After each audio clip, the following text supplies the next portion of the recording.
Hello, students. Hope all of you are in good health. In today's session, we are going to try and have an understanding of a short story that you have in your syllabus. The name of the short story is Thank You, Ma'am, and the author is Langston Hughes, as you have already known, I hope. Now, before going into the details of the story and into the details of elaboration, I would like to tell you something about the author. He is an American by birth, and Langston Hughes was quite a prominent name in the history of America for quite a few reasons. Let me tell some of them to you. He was a very colorful character. He has played quite a few roles in his life, and those activities of his has made him so famous in the history of American literature as well as the social scenario. His full name is James Mercer Langston Hughes, and he was simultaneously a poet, a journalist, a playwright, a novelist, and of course, a short story writer. Again, apart from being all this, he was also well known as a leader of Harlem Renaissance. Now, what is Harlem Renaissance? Harlem Renaissance was a kind of movement. এটা এক ধরনের আন্দোলন। Harlem Renaissance ছিল এক ধরনের আন্দোলন, যে আন্দোলনের নেতা হিসেবে মার্সেল ল্যাংস্টন হিউজ খুব বিখ্যাত হন। এই আন্দোলনটা কেন ছিল? This was actually a movement by the African American writers, singers, artists, poets to assert the identity of the black people of America. আমেরিকার যারা কৃষ্ণাঙ্গ, তোমরা নিশ্চয়ই জানো, যাদের আগেকার দিনে আখ্যায়িত করা হতো নিগ্রো ওয়ার্ডটা দিয়ে, অবশ্যই যেটা এখন একদমই ফরবিডেন, একদমই ইউজ করা উচিত না কখনোই। তো সেই আমেরিকান কৃষ্ণাঙ্গরা যারা প্রথম থেকেই ভীষণ রকম ডিপ্রাইভেশন, বঞ্চনার শিকার ছিল, এই 1950s যখন ল্যাংস্টন হিউজ আন্দোলন করছেন, সেই সময় তারা ঐক্যবদ্ধভাবে একটা গোষ্ঠী তৈরি করে এবং তাদের যে রাইটস, তাদের যে অধিকার, তার জন্য তারা কিছু সামাজিক আন্দোলন শুরু করে।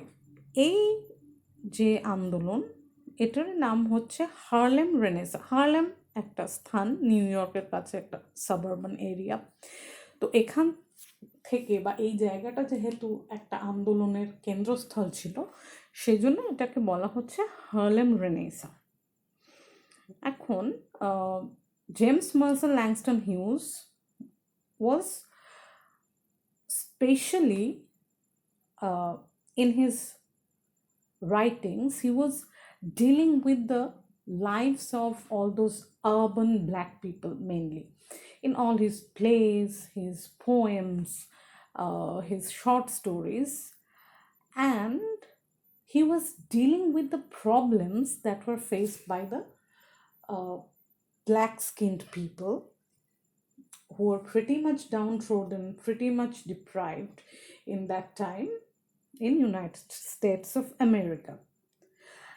Now, the story that we are now going to discuss about is unique in a sense, because let me tell you this,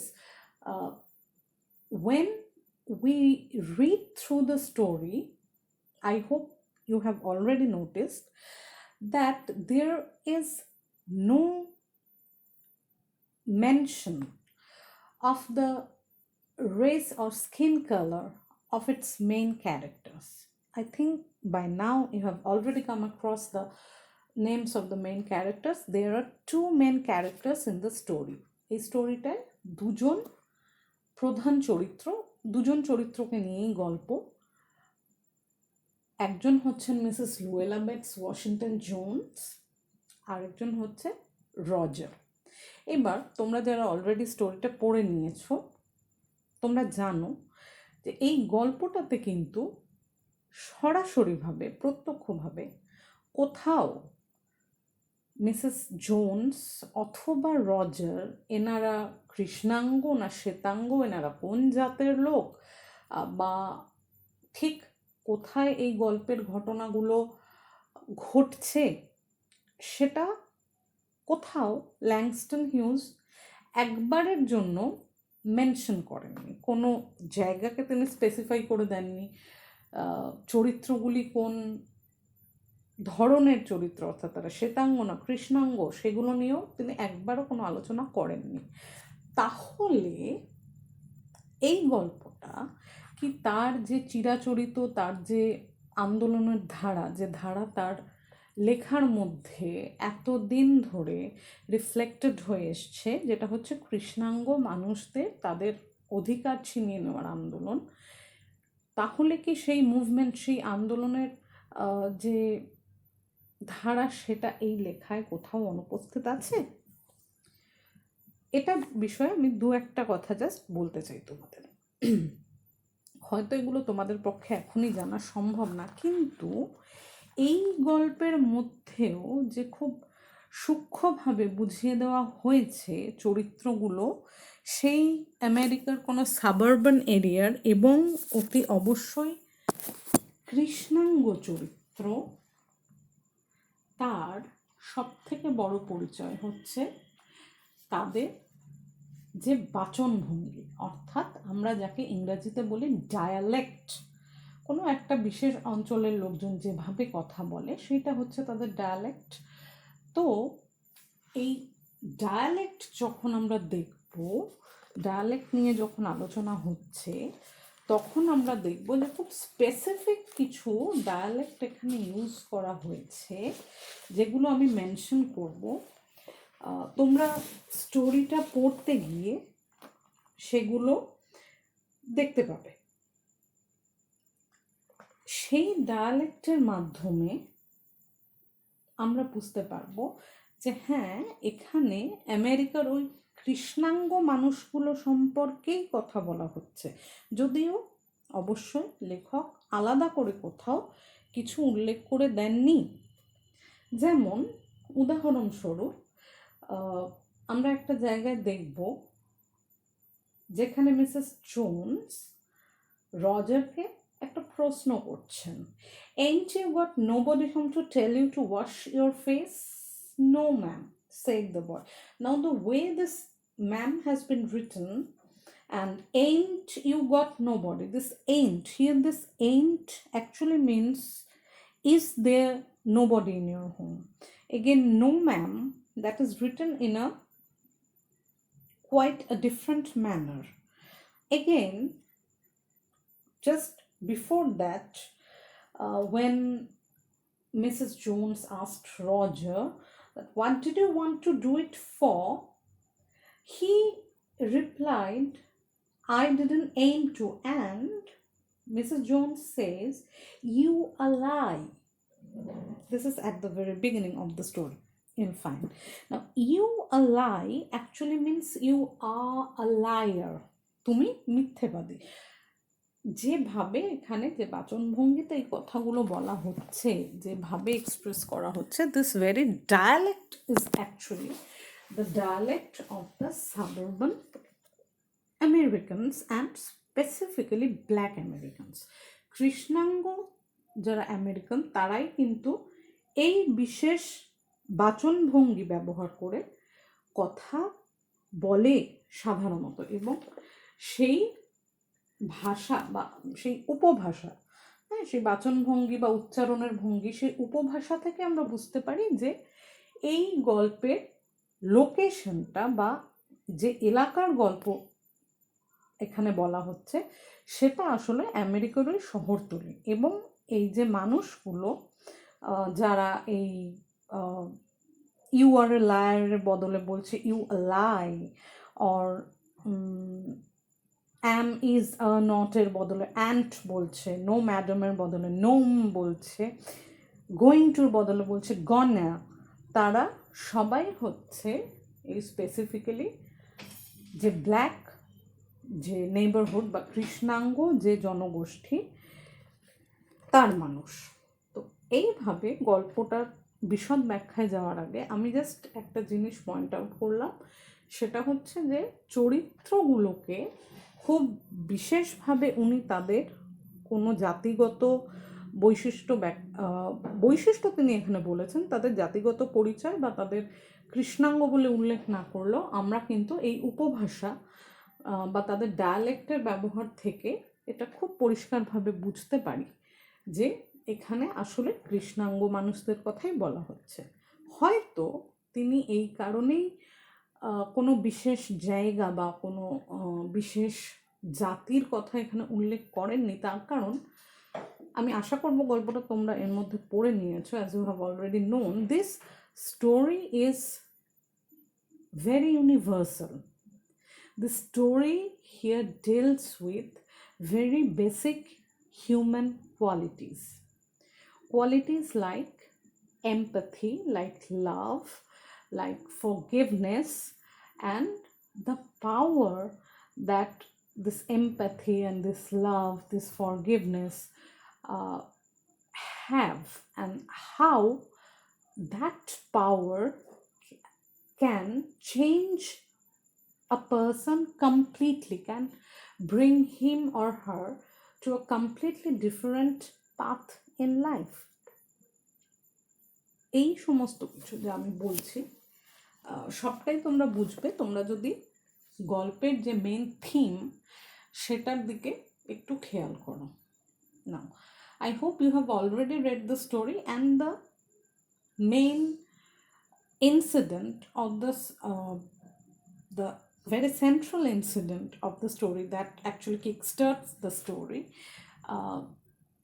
begins when a young boy named Roger tries to steal the purse of an elderly lady called Mrs. Luella Betts Washington Jones.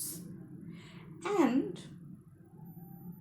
after this incident, how Mrs. Jones treats Roger actually sets the entire mood of the story. And here also, as we discuss about the story, we can see the name of the story is quite different. It's Thank You Ma'am. So it's all about the gratitude that the boy shows towards this lady, this elderly lady. But at the beginning of the poem, we should always wonder why a boy who was at the beginning trying to steal a purse from this elderly lady, why he was suddenly so thankful towards that woman. Now that we have to discuss while discussing the incidents, the other incidents that follow in the story. Now this young boy, a boy of 14 or 15, he was frail and widow-wild, as we have already seen from the description of the author. This boy Roger, he couldn't actually steal that purse because he fell down, and Mrs. Jones stopped him from running away.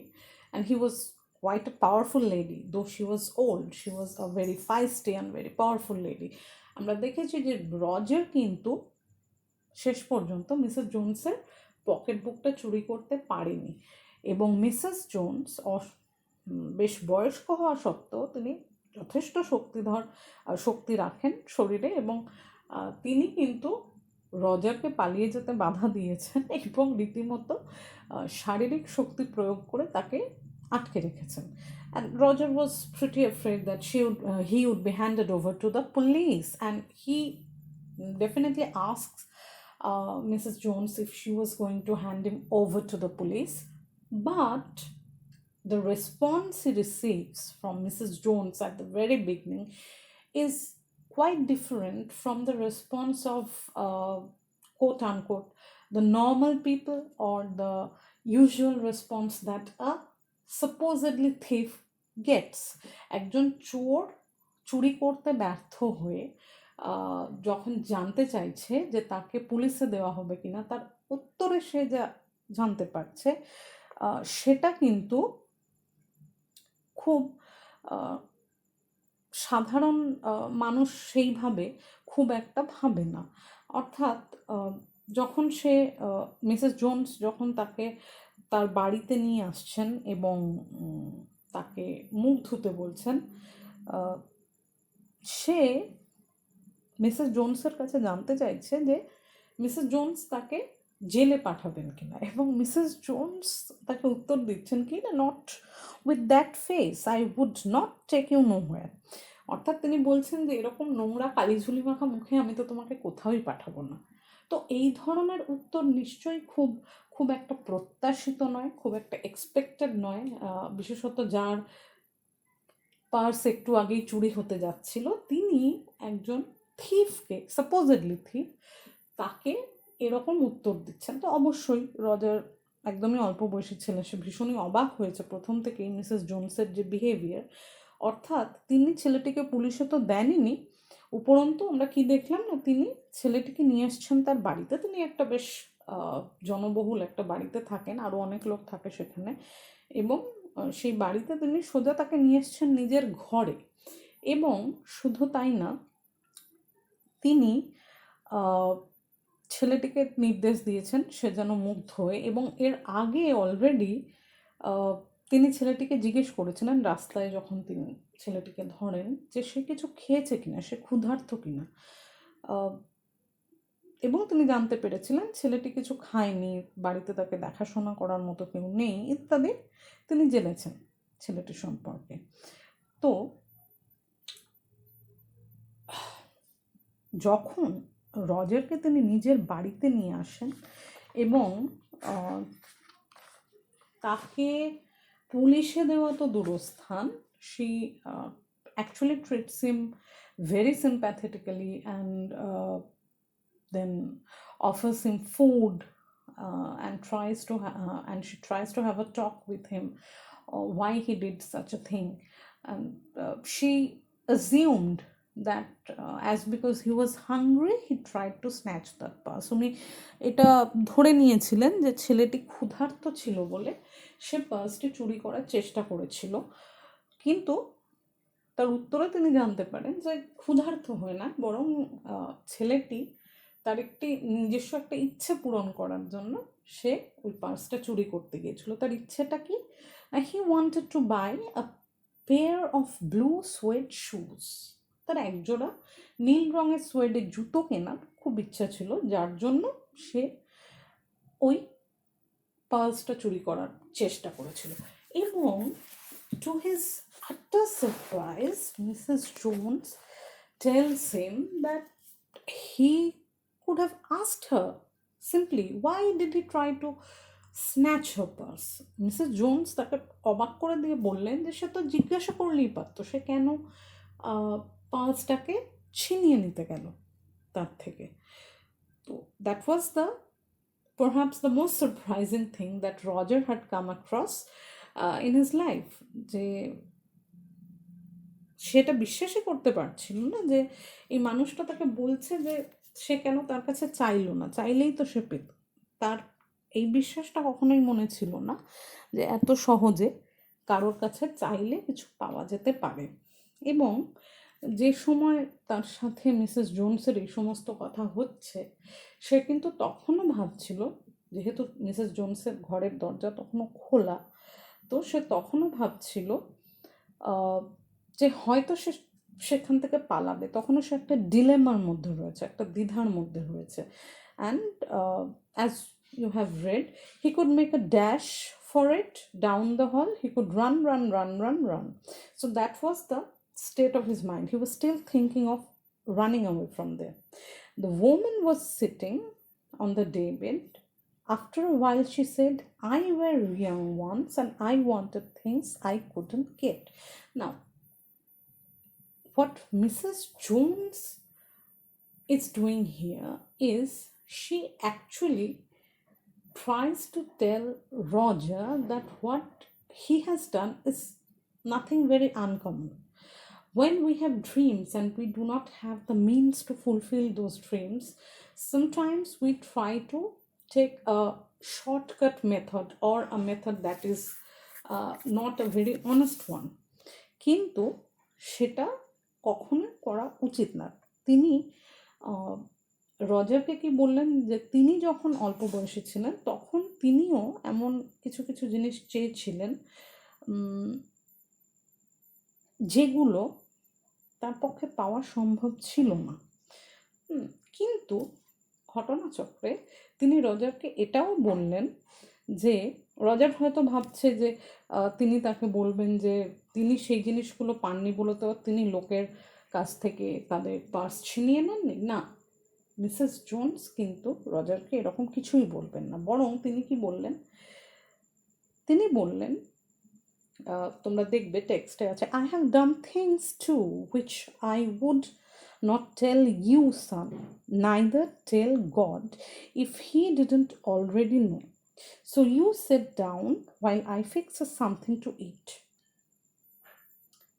যে মানসিকতার পরিচয় তিনি এই কথাগুলোর মধ্যে দিয়ে দিলেন সেটাকে সম্ভবত রেয়ারেস্ট অফ দ্য রেয়ার বলা যায়। এটা স্বাভাবিকভাবে এরকম ধরনের মানসিকতা দেখাই যায় না। তিনি কি বললেন যে তিনিও তার অল্প বয়সে এমন কাজ করেছেন যা রজারকে তো তিনি বলতে পারবেনই না, ভগবান যদি না জেনে থাকেন এর মধ্যে তিনি ভগবানকেও বলতে পারবেন না। অর্থাৎ তিনি রজারের কাছে স্বীকার করে নিলেন যে রজার যেমন আজকে একটা অপরাধ করতে যাচ্ছিল, মিসেস জোনসও কিন্তু তার অল্প বয়সে যখন তার এমন অনেক ইচ্ছা ছিল যেগুলো তার পক্ষে পূরণ করা সম্ভব ছিল না, তিনিও এমন কিছু করেছেন, যদিও তিনি তার ডিটেলস তার সম্পর্কে বিস্তারিতভাবে রজারকে বলবেন না, বরং রজারকে কোনো রকমভাবেই দোষী প্রতিপন্ন না করে তিনি কি বললেন না, তিনি জানালেন যে তিনি রজারের জন্য এবং তার নিজের জন্য কিছু খাবার দাবারের ব্যবস্থা করবেন এবং তারা এখন একসাথে খাওয়া দাওয়া করবে।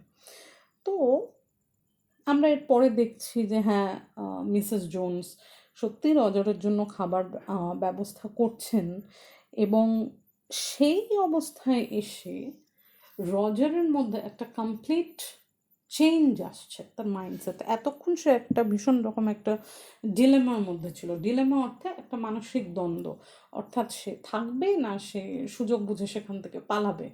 কিন্তু এই যে মিসেস জোনস তার সাথে যেভাবে কথা বললেন, যেভাবে তিনি তার নিজের অতীতের কথা রজারের কাছে স্বীকার করলেন এবং রজারকেও কোনো রকম দোষের ভাগী করলেন না, এরপরে রজার যেটা বুঝলো তা হলো যে মিসেস জোনস সত্যি তার ভালো চান এবং তিনি সুযোগ দিয়েছেন রজারকে তার যে আগের কৃতকর্ম সেটাকে সংশোধন করার, একটা সঠিক রাস্তায় চলার। এবং এখানে আছে, যেখানে পরিষ্কারভাবে টেক্সটে তোমরা দেখতে পাবে, যেখানে রজার নিজেই এটা ভাবছে যে সে কখনোই চায় না যে এবার মিসেস জোনস এখন তাকে কোনোভাবেই অবিশ্বাস করবে। তোমরা দেখবে টেক্সটে আছে, he didn't trust the woman not to trust him and he didn't want to be mistrusted নাও।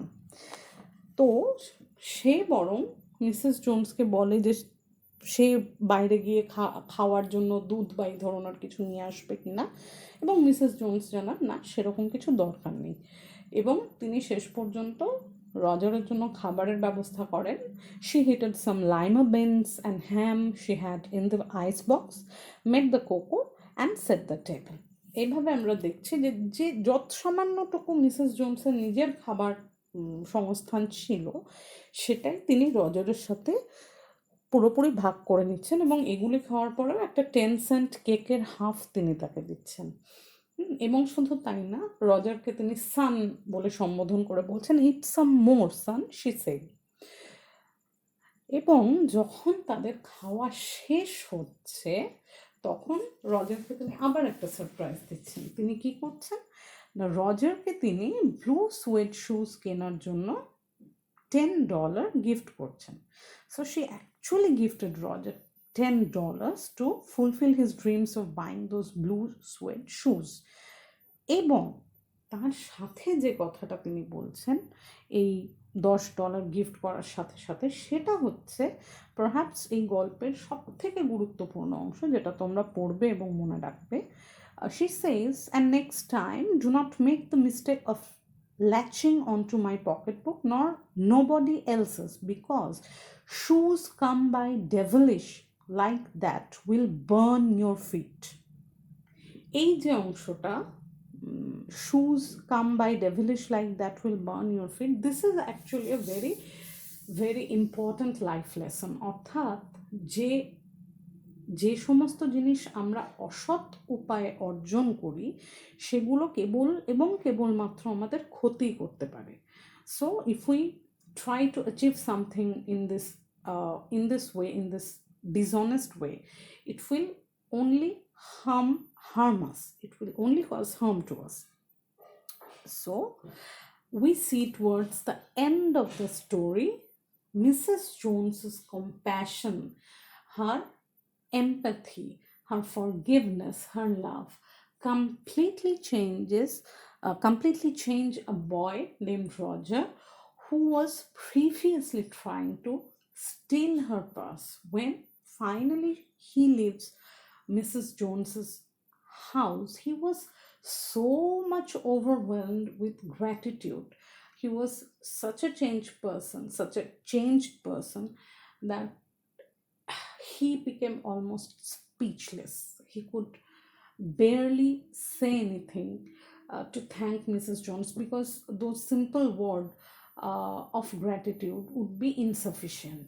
আমরা দেখছি গল্পের শেষে মিসেস জোনসের এই যে এমপ্যাথি, তার যে ফরগিভনেস, তার যে কম্প্যাশন, তার এই যে নেচার, তার এই জেনারসিটি, এর ফলে রজার এতটাই মুগ্ধ হয়ে যায়, এতটাই সে ওভারওয়েলড যে সে তখন স্তব্ধ। সেটা বুঝেছে যে ধন্যবাদ সূচক কোনো কথা, কোনো শব্দই মিসেস জোনসকে বলার পক্ষে যথেষ্ট নয়। সেই জন্য সে আর কোনো ফর্ম্যালিটি করে না। এবং মিসেস জোনস গল্পের শেষে যখন দরজা বন্ধ করছেন, তখনও সে মুখ ফুটে প্রায় কিছুই বলে উঠতে পারে না। সে এতটাই মুগ্ধ মিসেস জোনসের ব্যবহারে এবং তার কথাবার্তায়, তার চিন্তাভাবনা তাকে এমনভাবেই প্রভাবিত করে যে সে এটা বুঝতে পারে যে তার মধ্যে একটা বিশাল রকমের পরিবর্তন ঘটে গেছে। যে অভাবের জীবন থেকে সে উঠে এসছে এবং যে জীবনের স্বপ্নগুলো পূরণ করতে না পেরে সে এই অসৎ পদ্ধতির একটা হেল্প নিয়েছিল, সেই জীবনে সে ফিরে যাচ্ছে নিশ্চয়ই, কিন্তু সে আর আগের মতো এই পদ্ধতিটা কেন তার পক্ষে ক্ষতিকর সেটা সে এবার বুঝতে পেরেছে মিসেস জোনসের সাথে কথা বলে। সুতরাং সে আগের মতো এই ভুল আর করবে না। অতএব সে মিসেস জোনসের এই যে বিহেভিয়ার, এর ফলে তার যে মুগ্ধতা, সেইটা নিয়েই সে ওই স্থান ত্যাগ করে। এবং আমরা দেখছি গল্প এখানেই শেষ। এরপরে রজারের কি হলো বা মিসেস জোনসের কি হলো আমরা কিছুই জানি না। কিন্তু এই গল্পটা থেকে যে লেসনটা আমরা দেখলাম, সেটা আশা করি তোমরা সবাই বুঝতে পেরেছো যে কীভাবে একটা মানুষের সদর্থক চিন্তাভাবনা, তার যে পজিটিভ থিঙ্কিং, যে মানুষটা তার ক্ষতি করতে চেয়েছে একটা সময়, আর্থিক ক্ষতি, সেই মানুষটাকেও কীভাবে ঠিকমতো বুঝে, তার সমস্যাগুলো বুঝে, তার প্রতি সমব্যথী হয়ে, কম্প্যাশনেট হয়ে, এমপ্যাথেটিক হয়ে কীভাবে তার পরিবর্তন ঘটানো যায়, সেটা আমরা মিসেস জোনসের ব্যবহারে দেখেছি। এবং আরেকটা জিনিস আমরা বুঝেছি, উই শুড নেভার জাজ সামওয়ান বাই দেয়ার অ্যাপিয়ারেন্সেস। অর্থাৎ একটা মানুষের বাইরেটা দেখে, তার শুধুমাত্র একটা বিশেষ মুহূর্তের আচরণ দেখে আমাদের কখনোই তাকে বিচার করা ঠিক না, যেটা কখনোই মিসেস জোনস করেননি রজারের ক্ষেত্রে। তিনি জেনেছেন রজারের কি সমস্যা, কি কারণে সেরকম একটা খারাপ কাজ করতে যাচ্ছিল, এবং সেই সমস্যার মূলে গিয়ে তিনি তাকে বোঝানোর চেষ্টা করেছেন, এবং আমরা গল্পের শেষটা যতটা সদর্থক, যতটা পজিটিভ, তাতে আমরা আশা করতে পারি যে এটাই আমরা জানব যে শেষ পর্যন্ত রজার আর ওই ভুল পথে যাবে না। So here ends the story. তোমরা আশা করি এই ভিডিওটা পুরোটা দেখলে পুরোটা বুঝতে পারবে এবং টেক্সটের সাথে সামঞ্জস্য রেখে এটা বুঝবে।